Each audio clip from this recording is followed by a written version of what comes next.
Bien, chers amis, bonjour. Alors, permettez-moi de reprendre ce que j'ai dit tout à l'heure dans notre précédente intervention, toujours pour le commentaire de notre livre Au-delà de la nuit, à la page 265 et suivante.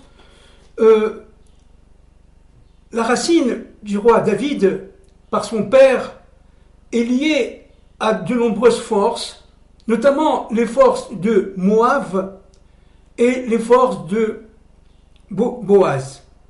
Ruth et Boaz, Boaz descendant de Yehuda, on l'a déjà dit tout à l'heure, et Ruth descendante par Eglon, son père, de l'inceste entre Lot et ses deux filles, notamment de sa fille aînée, qui a donné pour nom Moab.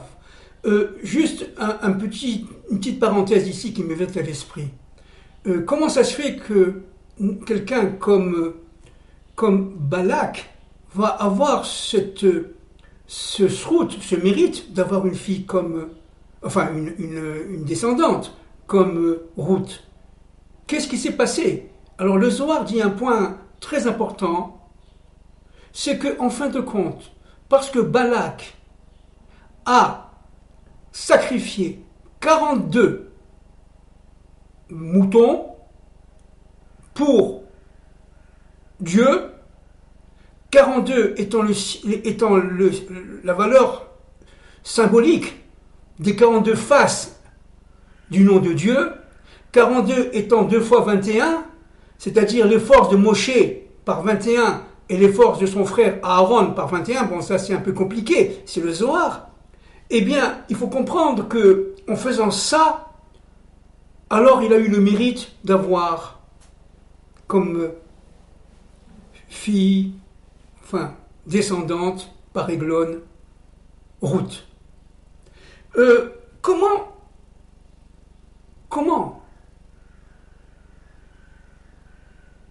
l'aîné de Lot va commencer la réparation de la faute d'Adam. Entre la faute d'Adam et Sodome et Gomorrhe et Lot, il y a eu, on l'a déjà dit l'autre fois, tout à l'heure, 10 générations. 10 générations de descente. 10 générations de perdition. 10 générations où Dieu s'est caché et monté de ciel en ciel, de manière à ce qu'il ne soit plus perceptible par l'homme, qui devenait carrément un animal, une bête, sans aucune valeur morale, sans aucune dextérité et de recède.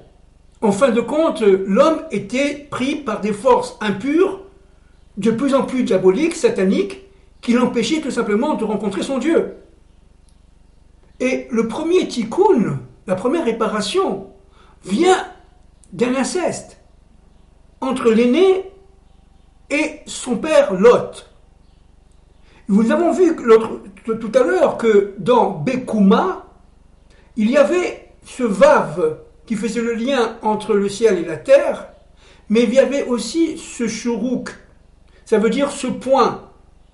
Ce point, dit le Zohar, c'est un tunnel par lequel devait passer, dit notre maître, le Ramchal, Rabbi Moshe Lotsato, dans son livre Adir Bamarom, aux environs des pages 117, 118 si je ne me trompe pas, il dit qu'en fin de compte, c'était un tunnel, ce Shuruk, ce point, par lequel devait passer la parole divine.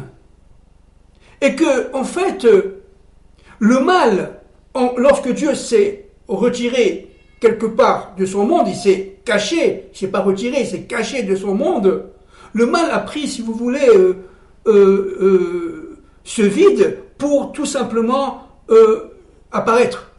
Et 410 nos maîtres voiles d'impureté se sont établis à l'intérieur de ce Shuruk, de manière à ce que la parole de Dieu ne puisse jamais passer pour les nations et pour Israël. Et donc, ce qu'il faut comprendre, c'est que lorsqu'elle a fait cet acte, elle a eu Moab, elle a, en fin de compte, au niveau des secrets, bien entendu, elle n'était pas consciente, mais au niveau de la Torah de Dieu, de la Torah des secrets, de la pensée de Dieu, elle est rentrée Bekoma à l'intérieur de ce shuruk, de ce ou, de cette voyelle, le shuruk, de manière à pouvoir tout simplement pénétrer et attaquer le serpent qui est caché derrière. Parce que le mal s'est réfugié au fond de ce shuruk. Et ça, c'est dans mon livre, je le rappelle, aux pages 205 et suivantes. Et tout le travail de cet inceste, c'est de passer du mal au bien. Certes, il y a eu un inceste. Certes, ça a été voulu par Hachem. C'est complètement fou, mais c'est vrai. Puisque la Shrina était présente dans la caverne. Elle a offert le vin pour enivrer Lot, leur père, et accepter qu'il y ait ce rapport. De cela sort Moab et Ammon.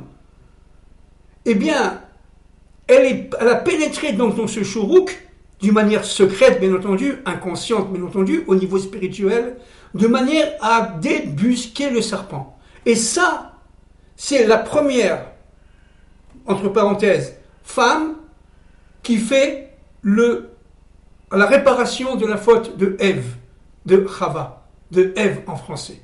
Après, ça va être poursuivi par Sarah, Léa, Rachel, Rivka, bon, je donne ça en vrac, hein, évidemment. C'est-à-dire, tout le travail de la femme a commencé par un inceste, avec leur père. Alors pourquoi? Que nous dit le Zohar là-dessus? Comment que du mal sort le bien? Alors, on va essayer d'être le plus simplement, le plus simple, le plus synthétiquement possible, parce que là, nous touchons des forces qui sont énormes, des idées qui ont été cachées pendant des siècles et des siècles. Et là, je vais essayer humblement, dans ma petitesse, de faire un tout petit, infime résumé. Parce que la Torah est toute codée, elle est immense, elle est divine, elle n'a rien d'humain. On va essayer de comprendre. C'est vrai que Dieu utilise les forces d'obscurité à leur propre escient, par ruse, de manière à les prendre à leur propre piège. Nous avons dit les autres fois, notamment la dernière fois, tout à l'heure, que la faute d'Adam Arishon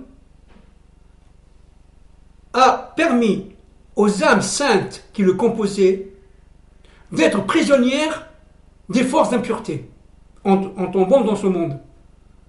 Et ces forces d'impureté qui se solidifient, qui se renforcent à mesure que les hommes fautent, à mesure que les hommes se distancent de leur unique créateur et se croient libres d'agir selon leur propre volonté, eh bien, à partir de ce moment-là, les forces du mal, les forces d'impureté, les forces d'obscurité se renforcent et elles empêchent, coûte que coûte, c'est ce qu'on voit aujourd'hui, les forces saintes, les forces du bien, les forces de lumière, de sortir de leur emprise et d'être libérées.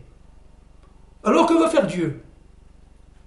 Akadosh Baruch Hu, il va créer un univers complètement impur. Par exemple, l'univers de Balak. Par exemple, l'univers de Eglon.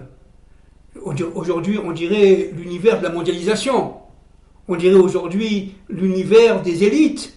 On dirait aujourd'hui l'univers de la désinformation. Il va créer un monde qui fait que le mal va tout simplement être pris dans son propre piège. Il va comprendre que, en fin de compte, il doit libérer les âmes saintes qui sont en lui, de manière à ce qu'elles tombent dans ce monde d'impureté, de plus en plus impure, de manière à ce qu'elles, tout simplement, se disloquent et ne perdent leur force de sainteté. Complètement. C'est-à-dire qu'en fin de compte, Dieu va susciter le mal en créant un univers d'impureté, un univers d'obscurité, ce qu'on vit aujourd'hui d'ailleurs, et le mal, se croyant tout simplement en contrôle de la situation, en contrôleur de sa propre destinée, il va libérer Ruth, il va libérer le Mashiach ben David, il va libérer le Messie ben Yosef, etc., etc. C'est-à-dire qu'en fin de compte, croyant libérer pour faire tomber, il va libérer pour le libérer, pleinement de ses propres forces. Comment?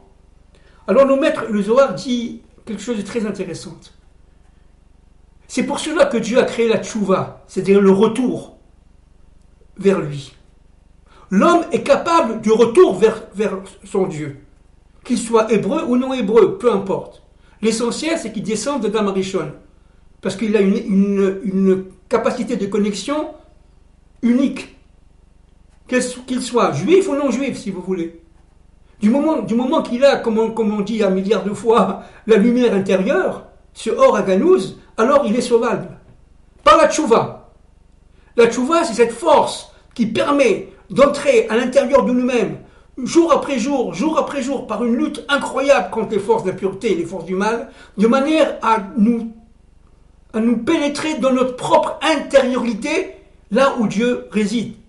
Parce que Dieu réside évidemment dans notre cœur, il réside en nous. Pour rencontrer Dieu, il faut la tchouva. Eh bien, Ruth et Tzipora et Esther et toutes ces forces incroyables et la fille aînée de Lot vont tout simplement être des sources de sainteté qui vont revenir à elles-mêmes grâce à la Teshuvah, c'est-à-dire à ce retour absolu vers notre Dieu. Et cela de tout notre cœur et de toute notre force et de toute notre volonté. C'est ce qui nous attend aujourd'hui, entre parenthèses. C'est exactement ce qui nous attend aujourd'hui. N'est-ce pas? Nous sommes actuellement dans les forces d'obscurité, on le sait, entourés des forces du mal, on le sait, ou véritablement par le wokisme et par tout ce qu'ils appellent comme catastrophe, n'est-ce pas, mortifère, les élites, eh bien, on va tout simplement déstructurer l'être humain, le couper de son identité intérieure, de son identité propre. La personne humaine va devenir une chose. On le sait, on l'a déjà dit de nombreuses fois. On va utiliser les techniques et tout ce que vous voulez comme hyper technologie de manière à tout simplement inféoder l'homme aux forces du mal et non pas aux forces de Dieu. Vous comprenez? C'est-à-dire que véritablement, alors vous allez me dire, mais pourquoi Dieu fait ça? Et ben, c'est une très bonne question et c'est une très bonne chose. Parce que Dieu veut tout simplement démasquer les forces du mal. Elles vont libérer chacun d'entre nous de ces forces diaboliques, d'une impureté totale, de manière à ce qu'elles soient elles-mêmes prêtes à l'écoute de la parole divine à partir de Jérusalem. C'est ça qui est en jeu. C'est ça que nous vivons à notre génération. Et c'est ça qui est absolument fondamental de comprendre. Il s'agit d'un combat ontologique, on l'a déjà dit de nombreuses fois, qui, en fin de compte, n'est pas seulement pour notre génération. Elle est apparue au temps de Tzipora, elle est apparue au temps de Yitro, Jéthro en français, elle est apparue au temps de la fille aînée de Lot, elle est apparue au temps d'Abraham, elle est apparue au temps de Jésus, n'est-ce pas, pour les chrétiens. Elle est apparue à chaque période, il y a une période de difficulté immense. Jésus était un révolutionnaire contre les Romains. On en parlera à un moment donné. Et donc, il était très proche de la Torah d'Israël. Après, on l'a tout simplement, falsifié. On en reparlera. Mais à cette époque-là, ou à l'époque de Jésus, il y a 2000 ans, eh bien, la situation, elle était, j'allais dire, révolutionnaire, grotesque, idolâtre. Les Juifs n'en pouvaient plus. Les Hébreux de l'époque n'en pouvaient plus de l'Empire romain. Parce que tout simplement, le grand prêtre était nommé par eux en fait. Et qu'il y avait les élites, encore une fois, les élites qui dominaient tout. Et qui empêchaient véritablement le peuple juif d'être soi-même avec son Dieu. C'est à peu près ce qu'on vit aujourd'hui, entre parenthèses. Avec le sourire, avec tout ce que vous voulez, mais d'une manière implacable. Il ne faut pas croire que Rome était si vous voulez, extrêmement dominateur, conquérant et sanguinaire. Non. L'Empire romain avait laissé une certaine autonomie aux régions. Le peuple juif avait une certaine autonomie. Il faut savoir que le judaïsme avait pignon sur rue à Rome. Il y avait beaucoup de Romains qui allaient à la synagogue, qui n'étaient pas juifs. Il faut le savoir, cela. C'est-à-dire que véritablement, à l'intérieur même de chaque civilisation, il y a des forces d'impureté qui empêchent, coûte que coûte, cette génération d'être elle-même, cette civilisation d'être elle-même, c'est-à-dire avec son Dieu. Et la laïcité, c'est la même chose. C'est le monde de Nimrod, en fait, qui revient, du temps de Babel. Donc, il s'agit, si vous voulez, ici, de lutter contre une destruction mortifère du monde. Et cela grâce à la Teshuvah.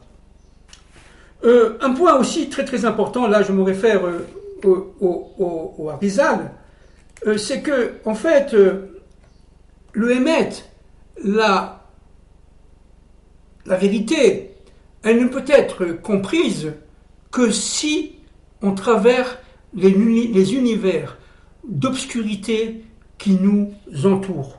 Vous voyez? Et cet univers d'obscurité qui nous entoure, elle est, si vous voulez, implacable, parce qu'elle prend des formes de la ruse, du serpent. Vous voyez, on l'a déjà dit de nombreuses fois, mais ça, Ruth l'avait vu. Ishaï, Jessé l'avait pressenti. Mais Jessé lui-même, il a été pris par les forces du doute, du Safek, par rapport à son fils David. N'est-ce pas? Lorsque Shmuel est arrivé, le prophète Samuel, Shmuel en hébreu, le prophète Samuel est arrivé parce qu'il a été envoyé par Dieu. C'est écrit évidemment dans le livre de Samuel, dans la Torah, dans la Bible. Et il va voir Jessé, Ishaï en hébreu, il va lui dire mais le Mashiach sort de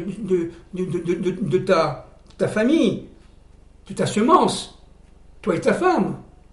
Eh bien, je veux loindre le Messie. Je suis envoyé par Hachem. Et Samuel était considéré comme un très très grand prophète, comme un roé. Ça veut dire quelqu'un qui voit. Roé, ça veut dire voir, qui voit les choses en profondeur. Et lorsqu'il a été présenté à ses fils, Dieu lui dit non, c'est pas ça, non, c'est pas l'aîné, c'est pas le cadet, c'est pas le troisième, c'est pas le quatrième. Il restait rien. Tous les fils ont été passés devant Shmuel et ce n'était pas le roi. Alors Shmuel dit mais c'est pas possible. Samuel dit à Jessé, à Ishaï, c'est pas possible Ishaï. Tu as un autre fils. Il dit oui, bon, il y a quelqu'un comme ça qui est berger, s'appelle David. Si tu veux, tu peux aller le voir. Et quand Samuel voit David, il dit c'est lui. C'est lui le roi David. Il prend loin l'huile et il le met sur son front, vous voyez, l'huile d'onction, et il le nomme sous, évidemment, les ordres de Dieu, bien entendu, roi d'Israël. Mais Ishaï lui-même était dans l'obscurité totale.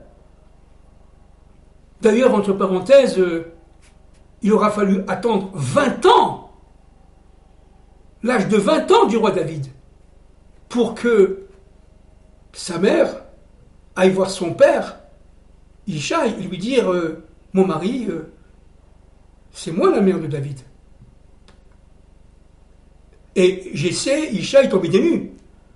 C'est-à-dire que vous voyez que les forces d'obscurité étaient fondamentalement introduit dans la famille du roi David. Et le roi David, entre parenthèses, on en parlera la prochaine fois, va passer des moments extrêmement difficiles, tout son règne. Le roi David va vivre 70 ans. Il aura à peu près une bonne quarantaine d'années de règne, mais pendant ces 40 années et quelques, il va souffrir le martyre. Il va être dénoncé par son fils Absalom, etc. C'est pas simple, la vie du roi David. Il va souffrir terriblement, comme souffrira, on l'a vu l'autre fois, son descendant, le Messie, fils de David. Parce que c'est de la souffrance que sort la lumière. C'est de la souffrance que sort la substantifique moelle, comme je l'ai dit. Donc, le but, si vous voulez, de Isha, c'était, en fin de compte, dans l'obscurité, par sa semence, de sortir la sainteté. La sainteté. Dans une génération, d'ailleurs, qui n'était pas très méritante.